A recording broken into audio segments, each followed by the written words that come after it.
Whiskey Jason here, whiskey from the viewpoint of an American in Germany tasting rare and exotic whiskeys. Today I am in Germany with the distillery now called Elsburn, the original Herculean single malt whiskey. This is from the Harz. This is in the heart of Germany, the mountains, and this is their Distillery Edition 2020. Batch number 1, 60% Pedro Ximénez, 30% Palo Cortado, and 10% Oloroso Sherry cask. So this is a pure sherry cask matured whiskey. 2,712 whiskeys worldwide. Well, Germany-wide, they do not have a great pouring whiskey and talking, sorry.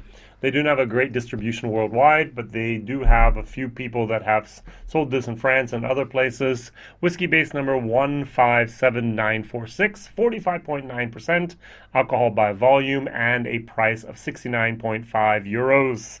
So about $85, $90 if you'd like.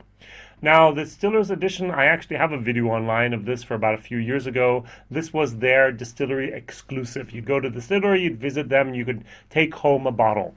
Now, with Corona, COVID-19, as we say in English, unfortunately,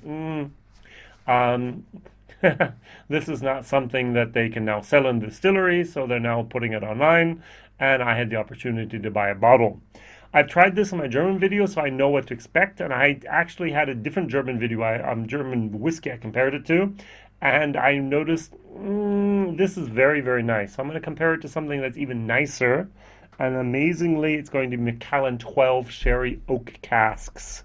Now, this is a fabulous, fabulous whiskey. I really like this. A little bit too expensive, a little bit too much of a hype around this bottle sometimes, but I had the opportunity to buy a few bottles. I did a couple bottle shares with this. I really like this. This is like, for me, a solid B whiskey, mainly because of the aftertaste. So, okay, nice, nice, nice, and then you swallow, and then it's like, wow. This is how whiskey sometimes should and could be. Now, I know I visited the new distillery. I know that the Eddington Group have done a lot of things that have maybe irritated the whiskey lovers out there in the world. But still, I like this. This is a good, solid whiskey. And if a German whiskey can almost play in the same league, I'm amazed. So in Germany, we have the Bundesliga. That's our soccer, our football league, premium league, whatever. This is something that can play sometimes in the Champion Leagues, and this is something that can actually play in the Premium League. It's not going to win the Premium League yet, but at least it's in that same level of category, which is great for a German whiskey.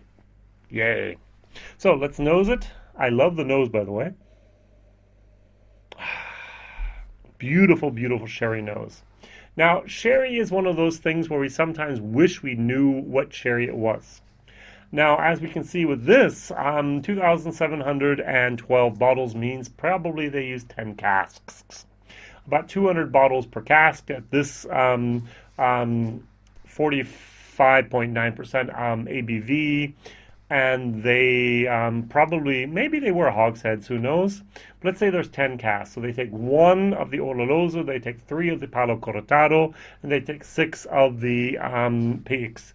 They marry them, they vat them together in this vatting tank, and then they let them actually harmonize, and then they bottle them. One of the bottlenecks of a distillery, at least of the smaller distilleries, are the vatting tanks. How many liters can we put in a vatting tank? Can we actually disgorge 500 barrels and then put them on the vatting tank? No, that would be too many. So 10 barrels, yes, and then they can do that. Maybe even 20, who knows? Now, this is the thing about sherry, that we know that we have different types of sherries. I was watching Roy the other day, and he had Kirsten McCullum on from Glenmorangie. She's an expert in whiskey. The lady is fantastic. And she mentioned something, and I was like, wait a second, what was that? And she talked about Palo Cortado sherry casks, first fill. And then the question was, what happens if you reuse those casks? Can you reuse them? He said, of course we can reuse them. No problem. But then we would qualify or quantify them as a second fill sherry cask, We would never, that's what she said at least, and I'm sure other distilleries do something similar, is we would never say it's a second fill Palo Cortado. So Palo Cortado would always be a first fill, and then the second fill use of those casks would just be a sherry cask. And sherry can be many, many different things, as we see here, with the Pedro Ximénez, with the Palo Cortado, and with the Oloroso. Also here, we do not know what type of sherry is involved. Could be different types, could be one type, could be a special type. These are all seasoned casks anyway, so the sherry's used for other things and probably more for vinegar than for sherry that we get in our bottles. Now, the interesting thing is I like this nose better. There's a little bit more of a tobacco and a little bit more of a leather note here, but yet there's a little tiny little bit of that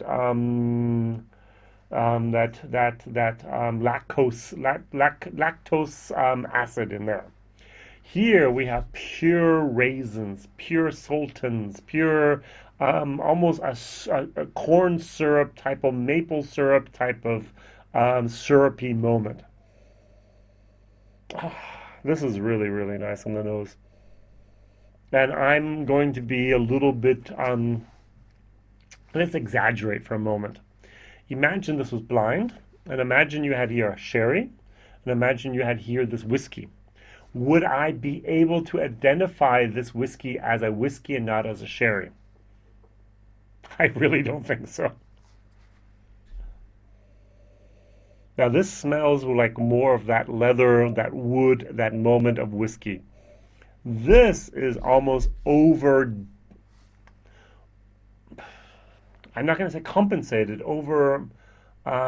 overwhelmed with a sherry moment. Very, very well done. I know the owner, Alexander Buchholz. Well done. Congratulations.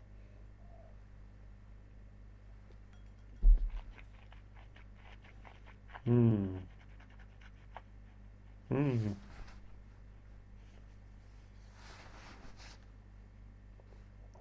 Very nice. Unfortunately, this is 12 and this is not.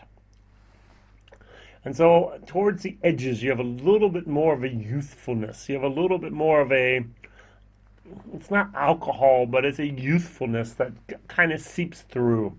So you do notice, oh, this is not 12, this is not 18, this is not 14 years old. This is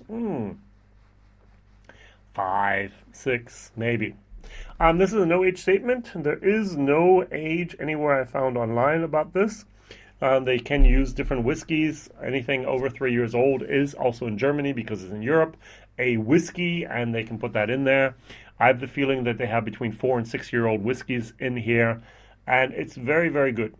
What I've also done is I've diluted it down to about 20%, and the whiskey takes on a little bit more of a phosphor moment from the sherry, which was not very, very nice, but it remained very sweet, very oily, and very, very syrupy. What I'm going to do here is I'm just going to put in the mandatory 3 drops.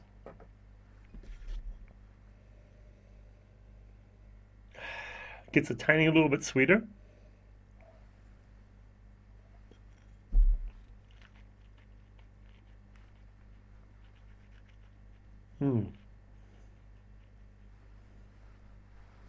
A great viscosity, and yet not exactly perfectly the age that needs to be there for an excellent, excellent whiskey. Good whiskey. This is a B-. I'm very happy that there's a great German whiskey out there that I can recommend. I'm not sure if you can get your hands on it, but I recommend this highly. Value for money, as I said, it's 70 euros, maybe about $85, $90. If you can find it any place, it's a definite buy, in my opinion. I'm going to give this a C+ for value for money. I like it. Going over here to the Macallan, 12-year-old Cherry Oak.